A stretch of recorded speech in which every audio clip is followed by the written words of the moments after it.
Live from the Sky News Centre, this is Sky News with Sasha Qadri. Good morning and welcome to Sky News. The Prime Minister's friend and fundraiser, Lord Levy, has been re-arrested over the Cash for Honours inquiry.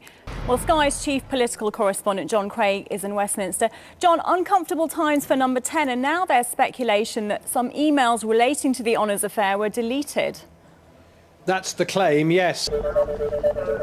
Hello and welcome to Reuters World Report. I'm Sasha Qadri in London. And I'm Qadri in Mumbai. First, look at the top international stories on the Reuters World Report tonight. OK, some breaking news. It's quite sad for England. They're all out for 350.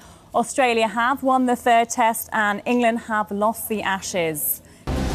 Today on Sky World News, Bush steps up to defend his troop surge in Baghdad.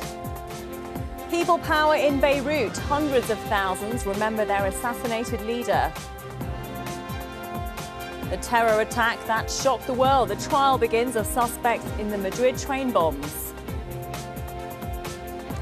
In sport, celebrations that last for Arsenal as they make the fifth round of the FA Cup. Good morning and welcome to Sky World News. President Bush has backtracked over claims that Iran's leaders are behind the supply of explosives to Iraqi militants. He said he didn't know if the order came from the top, but vowed to deal with whoever is responsible.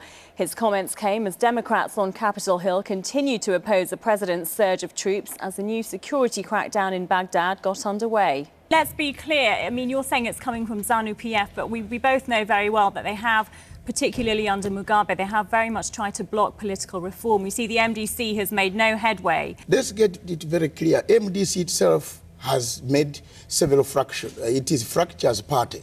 It's a party that has actually unleashed more violence on the people of Zimbabwe than even ZANU-PF. I think that's a very difficult statement to justify, frankly. It is true. Under Robert Mugabe, you're really saying that MDC has unleashed more violence than President George W. Bush addressing the American nation there in Washington. As widely expected, revealing his new strategy on Iraq, an increase of 21,500 additional troops, while Sky's Ian Woods has been listening in and he's in Washington.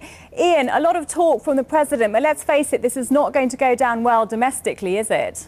To give you some idea of the impact of the ban, in Peter's case, 75% of his cattle were being exported to Europe.